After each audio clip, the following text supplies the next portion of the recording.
Advocate Amruta Amol पादे या ठिकाणी आहेत. त्यांचं 2 नंबरवर त्यांचा स्कोर आहे, top list 2 number. Good afternoon everyone. मी ॲडव्होकेट अमृता पादे.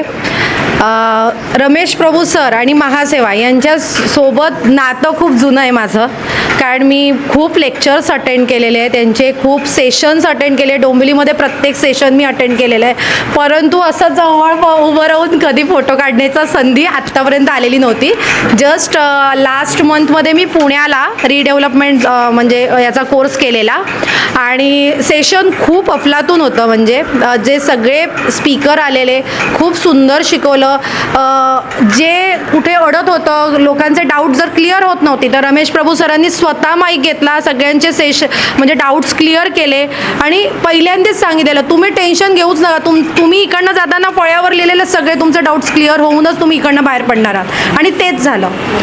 मी इकडनं पुण्याला जाऊन तो अटेंड केलेला आहे. 2 दिवस तिथे म्हणजे 1 दिवस मला तिथे राहावं लागलं.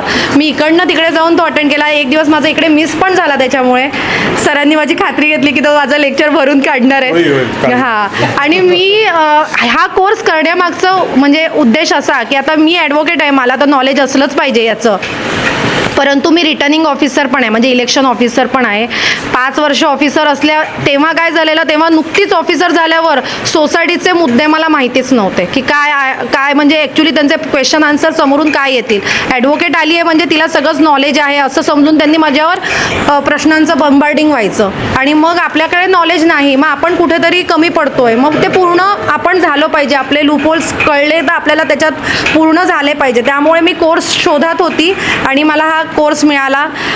बायलॉज वगैरे मी वाचलेले होते, बायलॉज मला, पण जे आपण म्हणतो ना आपण एकट्याने वाचणं, अभ्यास करणं आणि आपल्याला दुसऱ्याने त्या गोष्टीचा अर्थ त्याच्या माइंडने पण समजावून सांगणं, हे खूप गोष्टी मला क्लिअर झाल्या. प्रभू सरांनी इव्हन नॉमिनेशन फॉर्म वगैरे पण भरण्याचा पद्धत कशी, ॲक्च्युली ते 3 फॉर्म कशासाठी काय असतात, माझ्या मनामध्ये खूप गैरसमज होते. म्हणजे तो दिसला पण सगळ्या क्लासमध्येच आन्सर विचारलेलं तेव्हा, पण त्यांनी मला ते क्लिअर केलं की असं नाही असं आहे. मग मी नंतर आत्ता कालच माझ्या एका सोसायटीमध्ये मी नॉमिनेशन फॉर्म दिले आणि त्यांना भरून सांगताना नीट तसं सांगितलं की एक्नॉलेजमेंट तुम्हाला त्यांना द्यायची आहे जेव्हा देतील तुम्हाला.